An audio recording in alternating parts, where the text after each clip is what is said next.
Have you ever spent months or even years sitting in meditation, only to feel like you're still on the surface?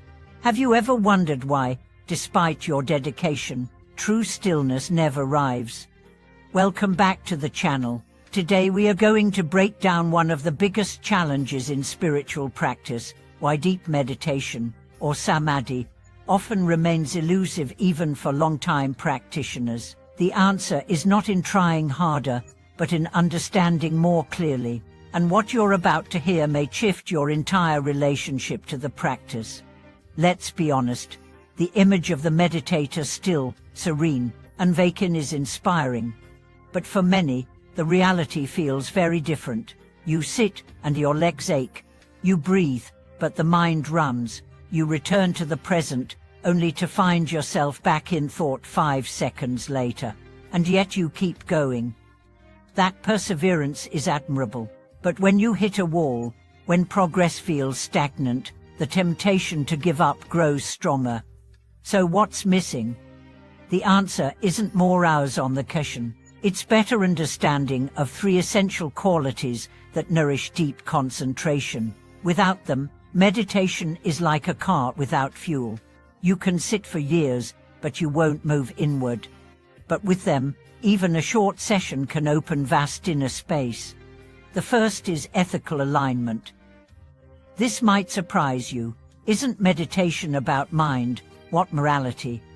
But here's the truth. The mind cannot rest in stillness if the heart is conflicted. Deep concentration rises naturally when your actions, speech, and thoughts are harmonious.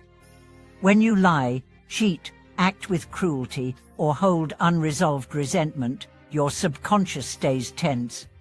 It's like trying to meditate with a house full of smoke. No matter how beautiful the walls, you can't breathe. Ethical living is not about judgment.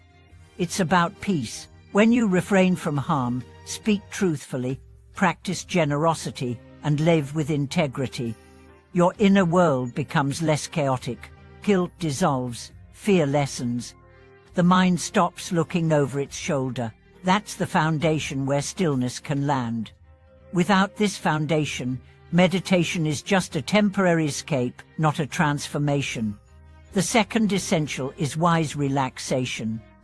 Many think concentration means effort, strain, pushing hard to hold the mind still. But true samadhi is not achieved through force, it arises through balance. Imagine holding water in your hands. Too loose, and it slips away. Too tight, and it spills. Concentration is the same. If your body is tense, your breath shallow, your will rigid, the mind will rebel. But if you relax too much, you drift into sleep or fantasy. Wise relaxation is about easeful alertness. It's the art of letting go without collapsing, of being present without chasing. This requires sensitivity. You learn to notice tension and soften it. You sense dullness and brighten your attention. The breath becomes your guide, not as a tool to control, but as a rhythm to tune into. There's a story of a student who asked his teacher, "How should I meditate?" The teacher handed him a lute and said, "Play it." The student tightened the strings too much, and they snapped. "Too tight," the master said. The student loosened them until they made no sound. Too loose. Finally, he found the right tension, and the lute sang. Now you understand meditation. That's the key. Samadhi is not forced, it's invited, and only the right balance can bring it forward. The third and perhaps most profound factor is letting go of results. So many sit with a go, "I want to be calm. I want to stop thinking. I want to feel peace." But every goal is a tension. Every expectation is a barrier. The very desire to enter samadhi keeps you outside it. This is the paradox. The more you chase deep states, the more you reinforce the identity that stands in their way. True meditation is not about achieving a state. It's about being fully with what is, not resisting, what improving. Just being. And from that radical acceptance, stillness arises on its own. One great master said, meditation is not what you do, it's what you stop doing. You stop grasping, you stop rejecting, you stop trying to be somewhere else. And in that simplicity, you drop into a depth beyond effort. Let's bring this to life with an example. A practitioner named Lena had been meditating for 5 years, daily sessions, silent retreats, breath focus, but she always felt she was failing. Her mind was never still. Her body remained tense. She kept wondering, when will I finally get it? Then one day, she changed her question. Instead of asking when, she asked how. How am I living? How do I relate to people? How do I speak? She realized that her meditation was disconnected from her life. She had compartmentalized practice, but deep peace requires integration.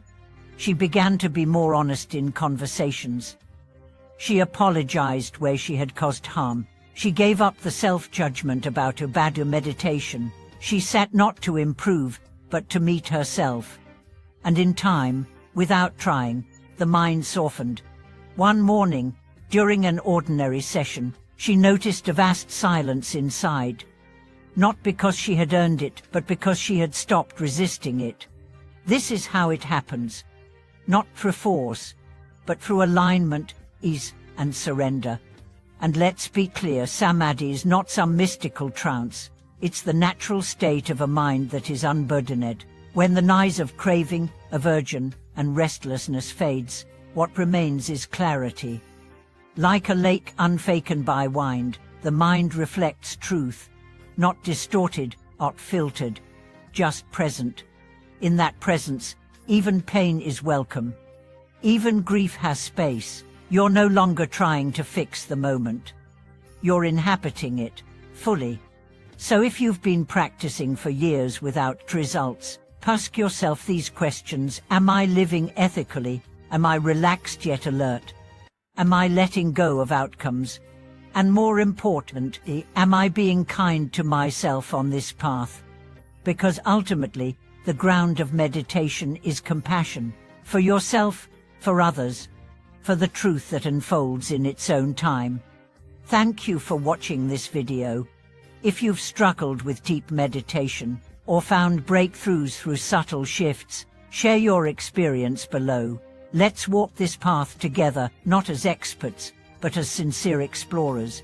Subscribe, like, and stay tuned. The deepest peace often comes when we stop searching for it.